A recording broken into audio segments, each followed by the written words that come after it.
You're listening to Cross Currents from KALW News. I'm Hana Baba. Well, the big day is almost upon us, and it's hard to talk to anyone these days without the election coming up. Whether on the national, state, or local levels, a lot is at stake, and people will be voting on issues affecting their lives, possibly for years to come. And for California and the Bay Area, one of the biggest issues on people's minds is the housing crisis and homelessness. In Alameda County, more than 8,000 people are unhoused, around half of them in Oakland, and that's where we'll go first today. With such a sizable and potentially influential pool of voters experiencing homelessness, will this community weigh in on ballot measures this year? KALW's Sarah Lai Sterlin heads to Oakland to find out.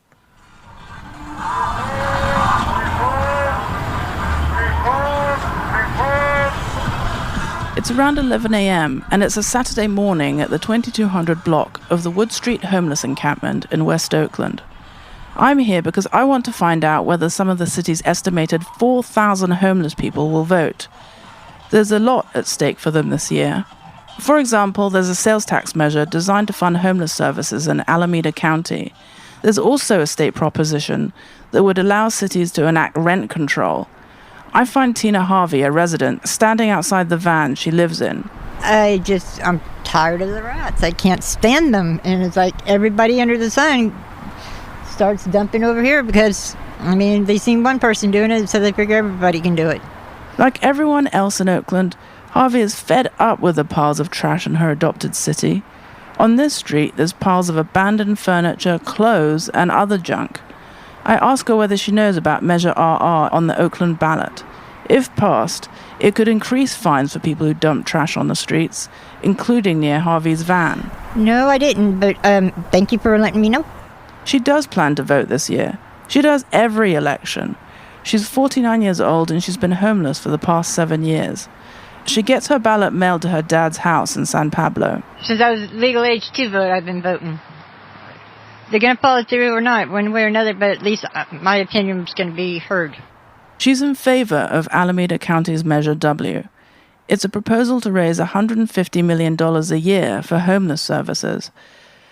But many Oakland's residents wonder if these funds will actually go to the right place. We're going to have to watchdog this thing like crazy. And can we make sure that the money doesn't all get sucked up by consultants and bureaucrats, and some of it actually hits the street? That's Naomi Schiff. She's part of a local homeless advocacy group called Shelter Oak. It recently helped to block efforts to siphon off budget money meant for the homeless to the police. In Tina Harvey's case, she's in the minority of homeless people who do cast a ballot. The National Coalition for the Homeless reports that across the country, only 10% of the homeless vote. To find out more about local unhoused voters, I called Alistair Boone. She's the editor-in-chief of Street Spirit, a homeless advocacy newspaper in Berkeley. In the past month, Boone surveyed more than 100 homeless people in the East Bay. Just over a half said that they aren't voting. Voting is on the minds of unsheltered people, or at least the ones who I spoke to. They're not choosing not to vote because they don't care, but because they just don't feel equipped to do so. For many, logistics to vote are tough, and everyday survival is a major priority.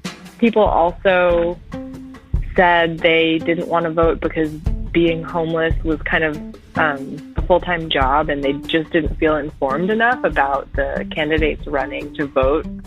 The pandemic has made it even harder for homeless people to read up on the issues and candidates, especially since libraries are closed.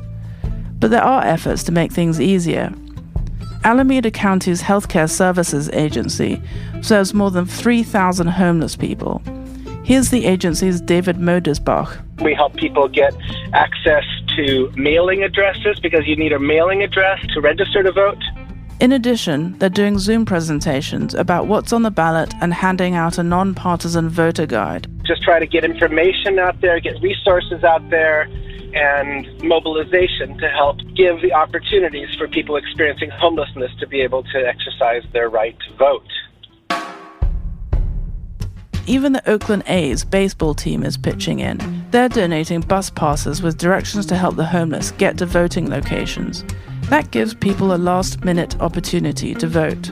Advocates like Naomi Schiff argue that marginalized people are more likely to engage civically if they're given more opportunities to do so, and not just at the polls.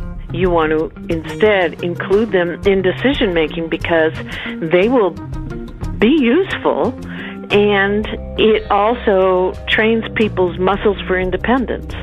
She points to Opportunity Village in Eugene, Oregon as one potential housing model. There, the city leases property to a nonprofit that runs villages of small homes. And it's the residents, not landlords, who have governance responsibilities. This arrangement is just one idea that could help people like Tina Harvey as leaders seek solutions in the Bay Area. In Oakland, I'm Sarah-Lai Sterland for Cross Currents.